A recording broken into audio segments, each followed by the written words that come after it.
pagkakalimutan ng pagkakala sa tarifa. Sige,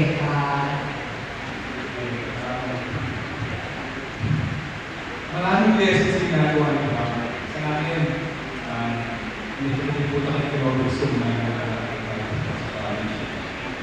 isang parang eleksyon, wala ang natural kayo. Kasi ito mo sa atin eh. Natural kayo nangyayari ng merkado. Sa merkado na yan, significant nangyayari yung mas pagkawa, sa akin yung natural ka, makikita, hindi kayo nangyayari ng sinita, bakit kayo nangyayari ng sinita sa nagawa ng siya? Bakit kayo nangyayari ng sa akin siya? Pilipinas, para kasi sa Ingles na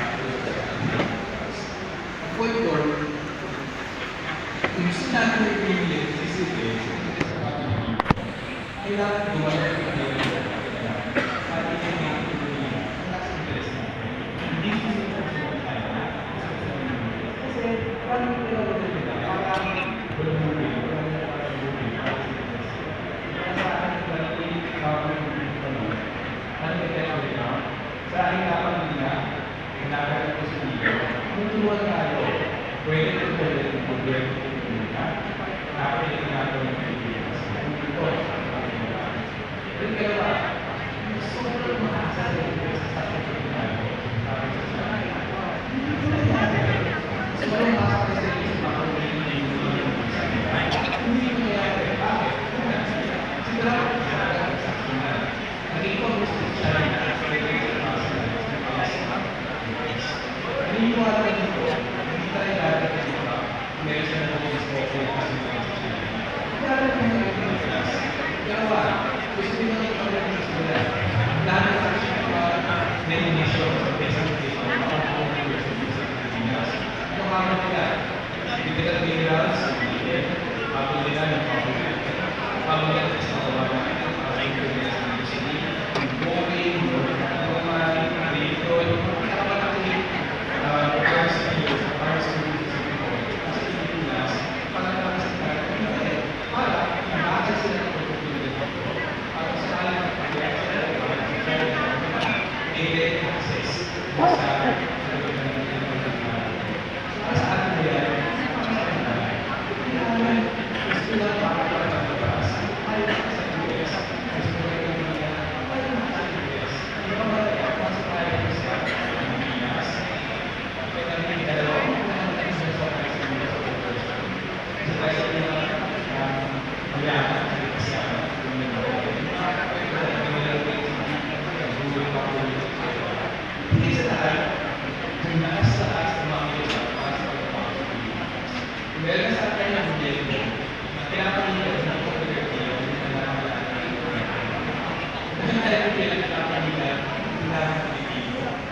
okay, sige po. So, let's make short entries po kasi anyway, meron pa naman po tayong workshop this afternoon. So, kung pwede po, make the question short and give your answers na short. Alright, there's advice naman na lahat ng prices. Kasi alam mo natin pinanita recently na yung na-approve state law to 85 seconds. This activates the state of capitalists to more, diba, sa mga gamit. And then put the pressure sa mga nagawa to downsize the labor. In your opinion, what should the Philippines do to help mitigate this? Kasi it is not our burden, diba? Hindi lang sign up for minimum wage or survival wage. Pero yung presya at trabaho, pinabagsak sa mga nagawa.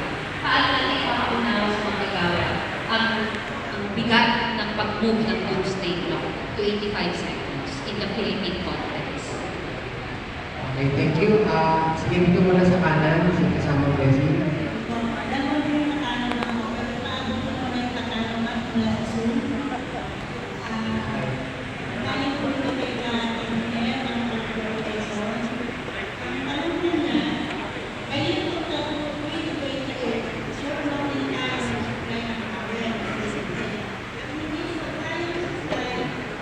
Hirap, walang patak na.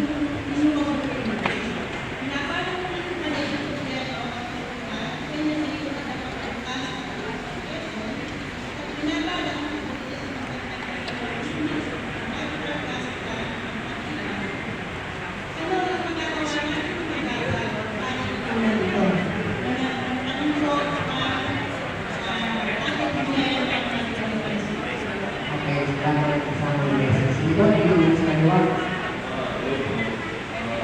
So, kung itarap ko to, ang context ko po kasi sa pong graduating student, tapos gusto ko ang malaman ko sa akin.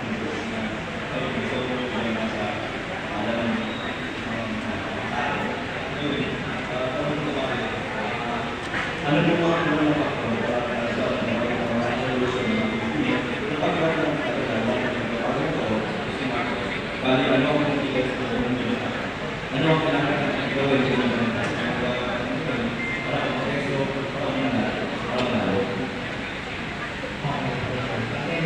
Meron pa ba yung sa kanan?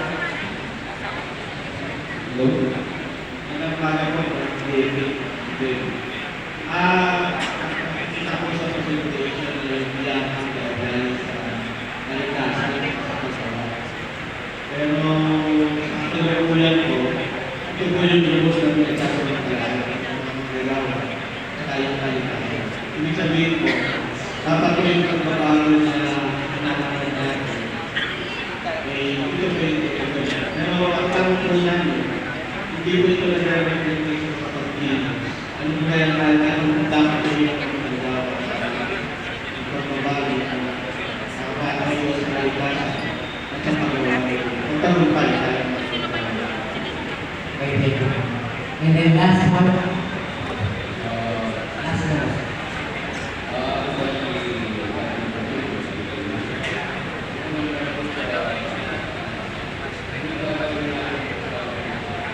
Saan po? Sa?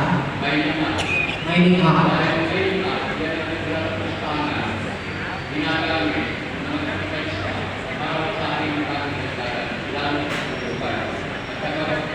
Ano ang ating suporta sa laman ng lupa?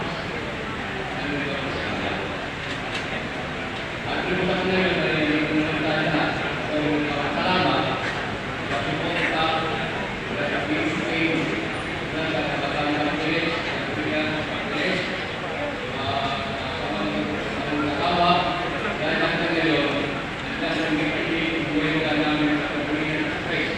Ang gipili na po, ang gipili namin. Nagpapakalaman sa kanila sa ating kamahal na kanilang mga suporta. Okay, salamat po. Pasensya na, we have to cut short-term questions na pinag-resolve na rin. May workshop pa naman po. So, responses ko nga naman maraming tanong ng kaugnay.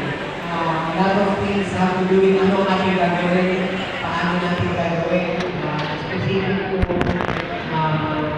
bago lang ng planta, wala sa mga so, according na ba?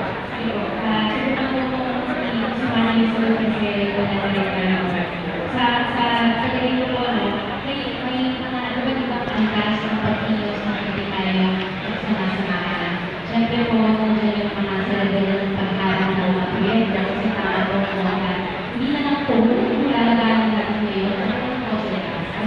Wala naman po problema sa pagpapamalan sa mga ilang kumpanya na nangyayari sa buhay ng enerhiya, ang sandigan ng mga communities, sila po at ngayon kasama ng pagpapamalan.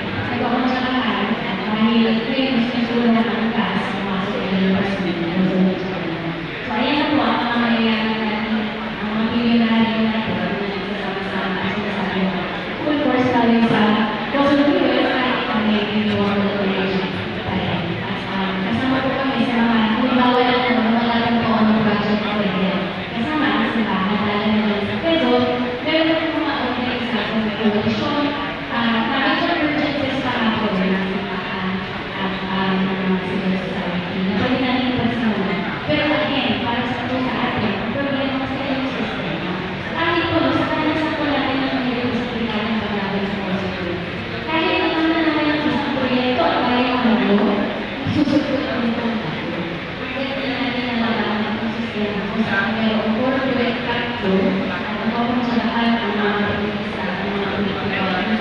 naman sila.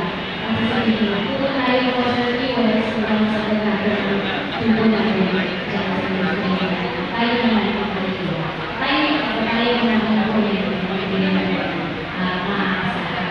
Ganun din po yung ulit sa tubo sa mga yung framework kasi ng paras, hindi naman talaga para sa mga pumila. Hindi sabi ko paras, hindi naman nakapapasok na trabaho. Marami na ito kapag-aaral ng siguro. Pagkikita naman po natin yung property incidents sa mga lugar kung saan nangyayari, mas mabagal ang relasyon ng property. Hindi ko ito yung unahan na pero ang konteksto ng pagsira sa kalikasan, sobrang ganda. Ang ganda lang ng mga magsasaka ang luwisay. Ano po kailangan natin po rin, no? Hindi ko pa kayo sinasabi na destination na tayo tayo sa mga pagkakas na kung kailangan natin kami. Hindi na yung transition para sa atin o sa mga mayayari na sa atin ng mga sa Europa. Kahit po na sa lahat, wala pa naman tayong just transition na kami. Wala pong possibility na sa ating community. Yun po ang problema. At kung hindi pa natin ang may natin, is export-oriented. Wala naman po sa tayo ng ingredient na po-process yung mga mga. So yung raw materials, kasama pa ang mga sa export. Hindi po tayo nag-develop natin ang mga maximums. Kung ano ang value ang nandun, at kapag may pa natin yung trends, as ang value sa mga kaysa sa pupag na yun yung mga naalala ko kung po ay sa mga Okay, yes. Nagpupursurahan ng mga operasyon kasama ang ating official kaya dapat tutuloy-tuloy ang sama-sama ang mga gagawa, ang mga sa mga sektor. Check ang simbahan ng host natin ngayon. Akin, ang mga gagawa.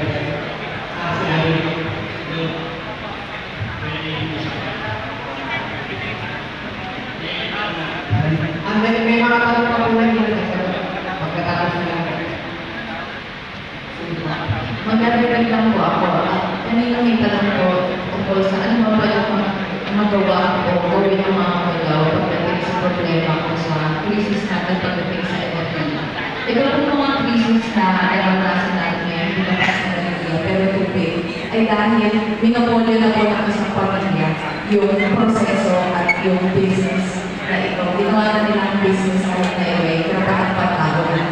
So, ang nag-share naman po ay katulad po ng nangyari sa City Hall. Madalas po kasi kapag meron tayo national na problema o crisis, makikita po kagad natin o ang kagad natin, ano ba ang pwede natin magawa sa national na level. Pero sa tingin ko po ay mas magiging epektibo ang ating pagkilos kung umpisahan po natin ito sa lokal na level sa mas maliit na pag-organisa para po ito yung magpapalagay sa isang national na impact. So, kung nangyari sa City Hall, nakikita natin dito, sa City Hall, ito ay in their own assets at sila ay may authority to operate sa City Hall for 25 years. At dahil po nag-upisa ang community sa City Hall sa pagsulat sa kanilang governor na hindi na nila masikmura ang ATS kung ano yung proseso at ano yung servisyo na natatanggap nila mula sa City Hall, ay kumilos ang community, nag-organisa sila, nagsulat, at mula dito sa kanilang pagsulat ay nag-react o nag-respond naman ng kanilang leader sa local government unit. So, ngayon, last year, ang authority to operate ang sector ng Villar ay nirevoke. Nakikita po natin dito sa balikan ito, na posible mula sa lokal na pamahalaan, paakyat sa national level. Kung iisipin natin na paano ba natin mabubuyo, paano ba natin sisira ang national na problema na ito, gamit ang national na solution, hindi kagad madali at mahihirapan tayo. Kailangan ay sa ating mga sarili na sa lokal na pamamaraan, kailangan ikasama tayo. I-share ko na nilang mabilis pagdating naman sa sektor ng transportasyon, just transition pagdating sa modernization program sa mga jeep. Kami po ay sa mga coalition. Nagpunta kami ng sa atin at meron kami mga member advocates na parte ng mga na organisado sila, makikita po natin na sila mismo, yung mga jeepney driver natin, yung mga jeepney operator, alam nila ang solusyon at maalam po sila pati sa technical level, alam nila kung magkano ang budget na dapat ibigay sa kanila upang mapagpatuloy o maging maayos ang transition dito sa organization program na ito.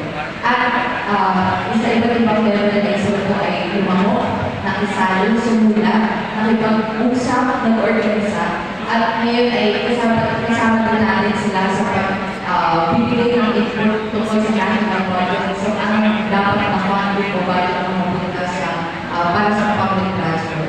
So, kung ano po yung na-experience natin, yung level na experience natin, araw-araw na pag-uwi natin, hindi po ito nakikita ng mga nakaupo, ng ating mga inano, dahil hindi natin sila kapareho ng estado o yung nararanasan sa buhay.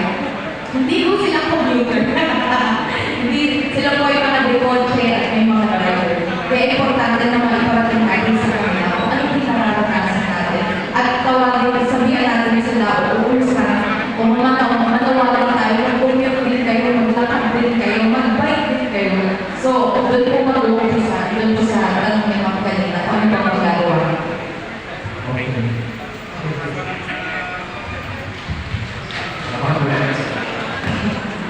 May dalawang siguro bagay sa ano pa yung ibang mga forma na pakikilahok ng So yung sa larangan po natin sa budget advocacy, yung isa sa mga pinaka-effective po paraan na pakikilahok dito ay pagsama din sa pagplano. We can actually win specific programs and budgets and fund them. So kung meron pong mga programa sa labor, meron programa sa industrial policy, meron programa sa nutrition or sa education, may pwede po tayo may panalo na specific na programa. No? At para kung may panalo yung mga programa na yun, ilagay yan sa National Expenditure Program. Kailangan po natin kalapagin, kailangan natin makapag-collaborate, makapag-usap. Minsan, kailangan mag-budget. Marami po mga paraan na makapag-ginawa para tayo ay magkaroon ng patas na pwesto doon po sa decision-making bodies ng sa ating mga buhay. So, halimbawa lang po, sa tingin ko, yung mga usapin ng yung mga pinakamagirap na mga problema tulad ng stunting, isa sa bawat 4 na bata, age 5 and below, bansot, or stunted, they are have low height for their age. At kapag hindi po nabigyan ng tamang atensyon ng mga bata within the first few days, 1,000 days of their life, posible hindi na magkaroon ng maayos na development. Hindi naman siya sabihin ng ekonomiya.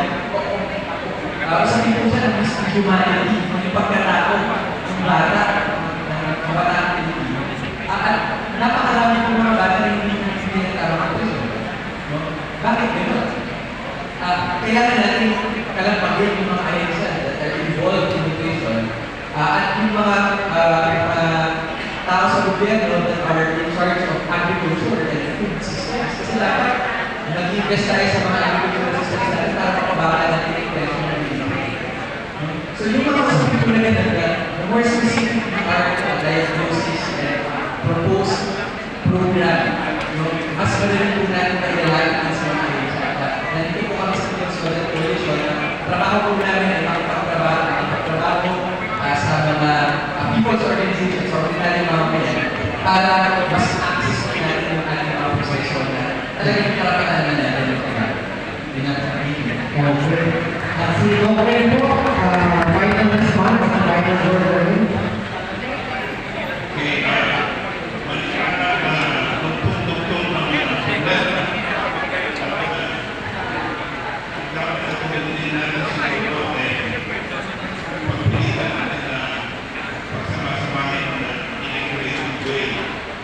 Meron tayong mga mission, uploading,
o hindi, have equal rights. At meron ang karapatan mag-organisa. Eh, bakit mag-organisa? Nililitin sa ilan. So, yun po, yung Constitution, nakalagay ko doon, tungkulin ng Estado na muna sa pagtatayo ng isang independent, self-reliant economy na nakapagay sa mahusay na industrialization, mahusay na kagarayan nito. Ito din sa Constitution, yung provision, lang kasi hindi po sinusunod. Kahit minsan, ang NEDA, kasi namin na rin, kahit minsan, mabuha tinapos nila. Ako sa ngayon, tumagawa na economic plan na hindi nagamit ang Constitution na second. Kahit matagal ko na hinahanap na magbandit mo sila ito sa Constitution na second. Hindi ko. Sinusunod nila. Pero, sana itong pagpupunod natin na ito ay mga na malakas, matibay at tuloy-tuloy na pagkakaisa. Kasi yan ang susi sa mga maraming problema. Sana hindi tayo iwanan ni Bishop Jerry. Nandiyan pa. Kaya, gabayan po nila tayo, gabayan tayo ng tasa.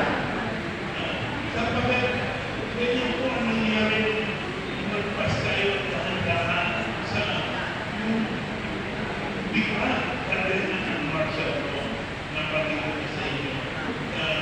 Mahalaga na magkaisa tayo yung labor unity, itaas ang strategy natin. Respeto natin ang ating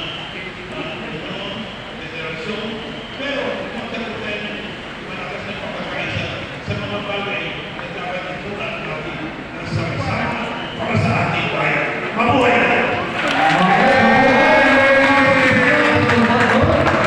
Hindi po, pinapasalamatan natin ang ating mga tagapagsalita, si Atty. Albansi, si kasamang Sandy ng Legal Foundation, si Glenn at Abby ng People's Violence Coalition. Hindi pa po tapos ang ating programa, yung mga inputs na ating narinig ay bibigyan po ng reaksyon ng ating mga labor leaders at magiging subject din sa ating workshops later on. Kaya at this point, binabalik po natin ang mikropono kay